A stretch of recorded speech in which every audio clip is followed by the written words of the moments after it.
Hey guys, so today I'm at Pleasant Valley in Farmville, Virginia. I'm going to be taking behind the scenes to see how they break down a pig into all the individual cuts. Now there won't be any killing or slaughtering in this video. It's just going to be the meat getting cut up. But it's an awesome opportunity to be able to show you all the full transparency of the whole process. Y'all see pigs born on my farm, you see them raised on my farm. Now this is how they're taken care of at the butcher. These guys do a phenomenal job.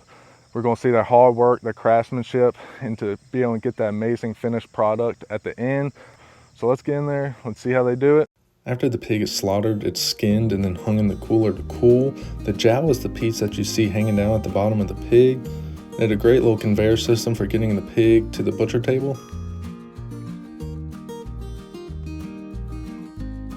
This pig had a hanging weight of 299 pounds and was the biggest out of the group of 3 we brought to get processed. We raise all our pigs out on pasture, so the meat is much darker and richer than what you would find at the store. The majority of this pig will be broken down using the bandsaw, and with an expert like Myron who's been doing this for years, it takes him no time to have this thing split up for further processing. So initially the pig will be cut into thirds, the front, center, and back, and we'll be going over the roasts and different cuts that come from each third. So the front third that he's cutting now is where the picnic roast and balsam butts will come from, as well as some of the sausage trimmings. He spun the pig around to finish cutting it into thirds. The back legs you see here is where the ham and the majority of our sausage will come from.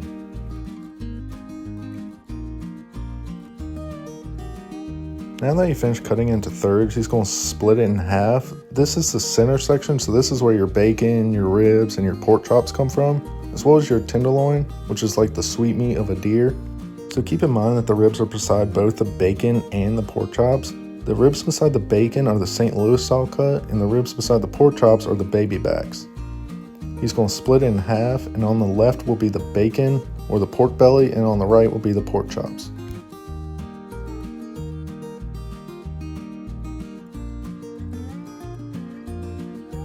Here he just cuts it in half for further processing.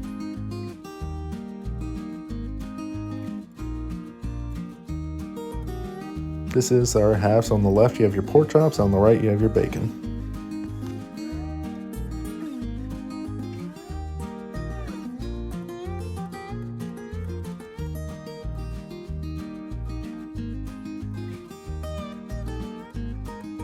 You can tell it's only been a couple minutes and he's already made great progress in breaking this pig down. He takes the hindquarters and splits these in half as well.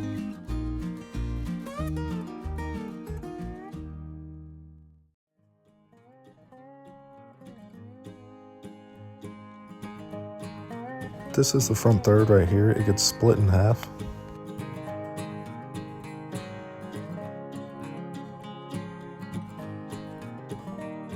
This is part of that front third, and again, this is where your picnic roast and your balsam butts come from, as well as some of the sausage trimmings. I love to take the balsam butts and picnic roast and put them on the smoker, turn them into barbecue. Keep in mind, this is just half of that front third, and it yielded 3 balsam butts.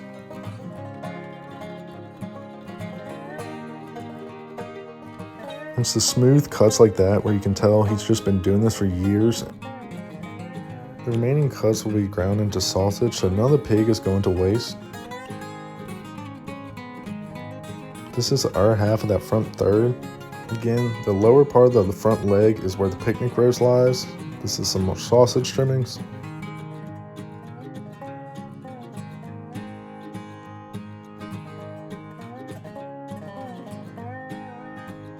Here is the rest of the balsam butts. This pig yielded 6 balsam butts. And that's a lot of barbecue.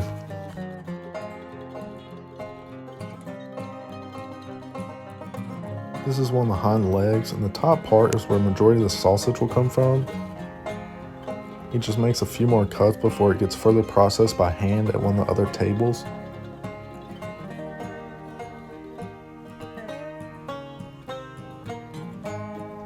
Here's the other part of the hind leg, and again, the top part's for sausage.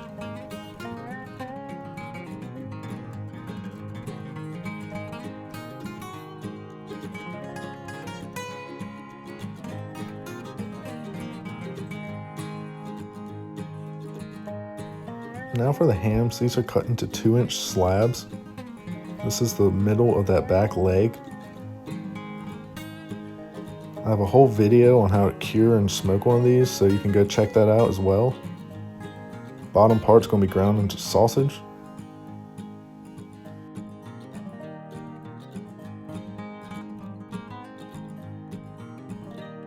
This pig produced 4 ham roasts. You can keep them whole as well, but these 2-inch ham roast feeds a lot of people, so I think it's a great option.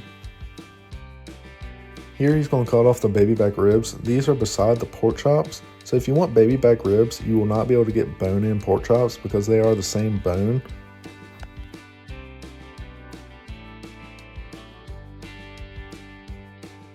I know it doesn't look like the baby back ribs you see yet, but once he takes them to the bandsaw and makes one cut, it'll look just like what you see at the store.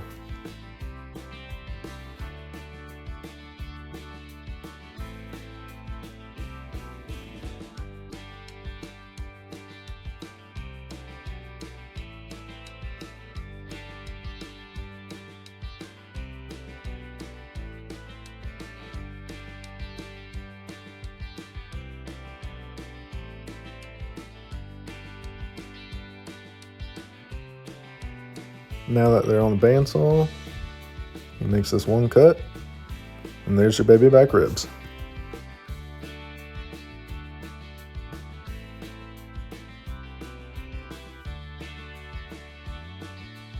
Right here, he's removing the pork tenderloin. This is one of the inner back muscles from the pig, just like a sweetmeat from a deer.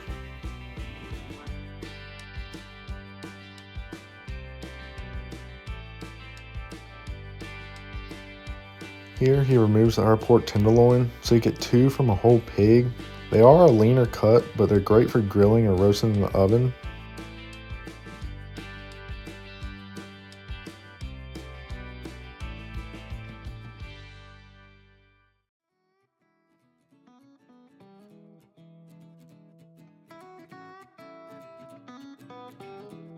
Right here you have your pork loin. This will be cut into pork chops as well, or you can leave it whole. He's just removing the backbone from them.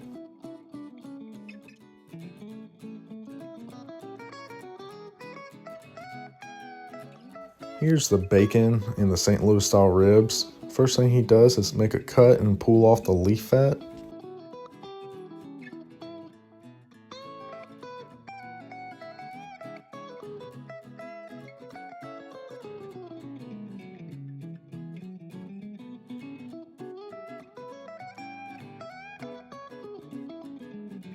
Before he cuts off the St. Louis style ribs, he just squares them up a little bit.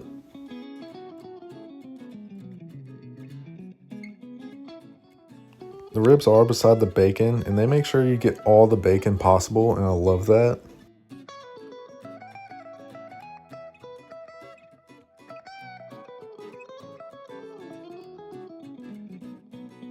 With a whole pig, you will get 2 slabs of ribs. He does take these to the bandsaw to get that St. Louis style cut.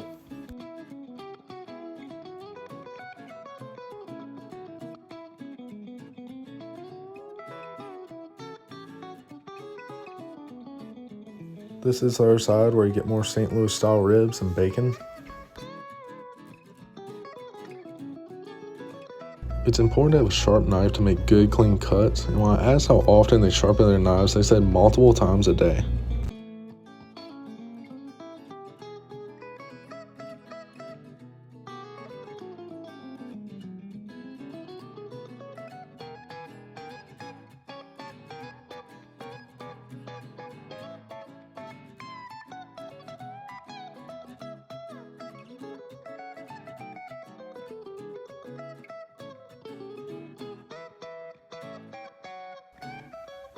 Now he takes the ribs back to the bandsaw to make that final cut to get the St. Louis style rib.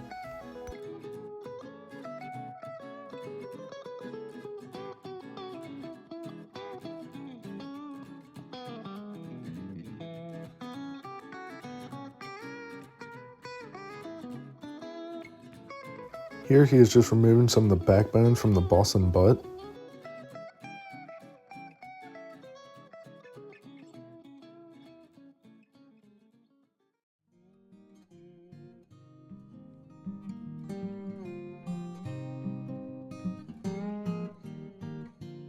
Just from one pig, here's all the roasts and other cuts that aren't going to get ground into sausage. The next step in the process is to take this little scraper and scrape off any of the bone meal that's left over from the bandsaw. This is done with any of the cuts and roasts before they are vacuum sealed.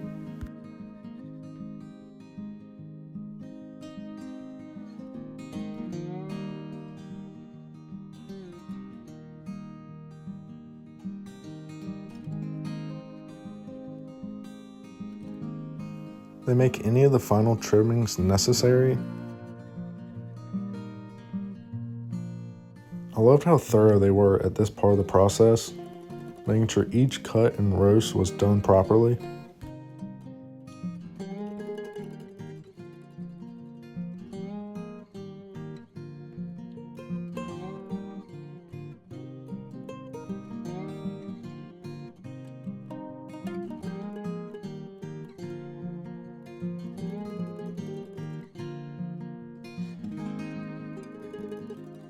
Here's the boneless pork chops getting sliced up.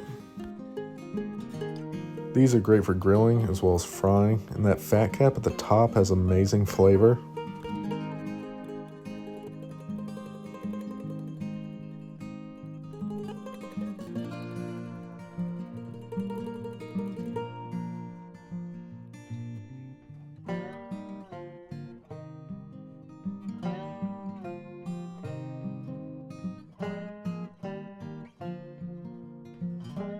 Those are some beautiful pork chops.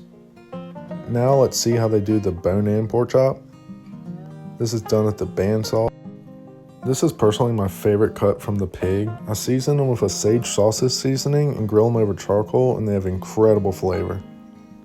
I like to get these cut at 3/4 of an inch.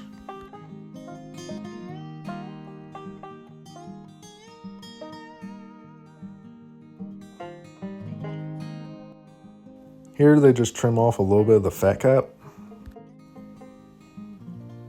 That's how a pork chop's supposed to look. This is the bacon getting weighed on the scale. This one pig had 30.5 pounds. It will lose a little bit when it's cured and smoked. This is the vacuum tumbler that they use to cure the bacon. Using this hose, it sucks out all the air, and then it will rotate, which really works that cure into the meat. It allows it to get cured in about 6 to 8 hours compared to about 3 days, so they're able to get your meat back to you in a quicker time. Here's their smoker that they will load up with the bacon. The bacon is cured with a good mix of brown sugar, 2 different types of pepper, salt, and curing salt. The bacon is smoked until the proper internal temperature is reached. This bacon has a beautiful smoked color to it. Once it's cooled, it's going to be ready for the slicer. They also cure and smoke the jowl this exact same way, and I believe that even tastes better than the bacon. This is the machine that cuts the bacon. They load it up and slices it into all the individual slices. Then to vacuum seal this bacon, they put it in this machine, and as it moves down the line, it will vacuum seal and spit it out the end. This is super efficient and be able to seal all this bacon in literally no time. As all their steps are happening still, they got 4 people cutting the rest of the pork down to be ready for the grinder.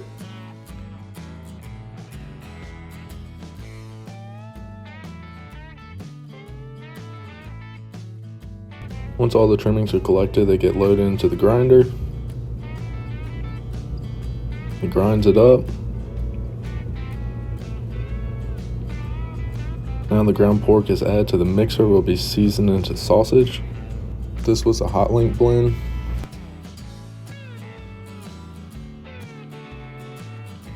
The seasoned sausage is put in the stuffer. They press out all the air pockets. It gets stuffed into a casing.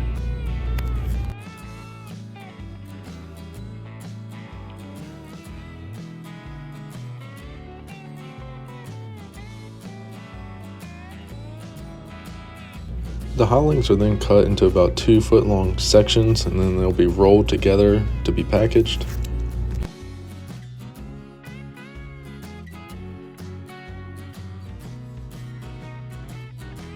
This sausage here is seasoned with a beer brat blend. It's stuffed the same way as the hot links. These will be cut into individual sausages, and they're great for grilling.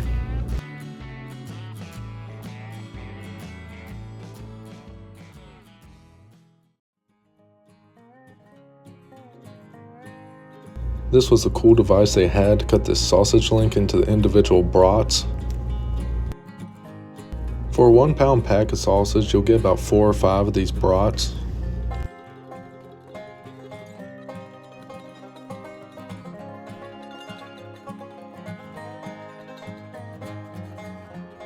He places all these brats on the tray because they're going to need to go in the freezer a little bit to really firm up before they're packaged.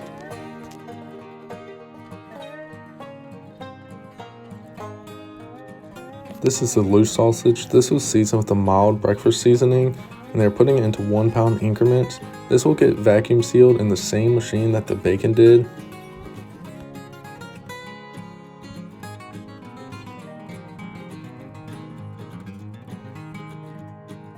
The package is already square, but once it comes out, they will pat the bottom, and this will allow you to stack it in your freezer. The roast and other cuts are vacuum sealed using this machine. They are placed towards the edge because that's where the machine is going to create the seal.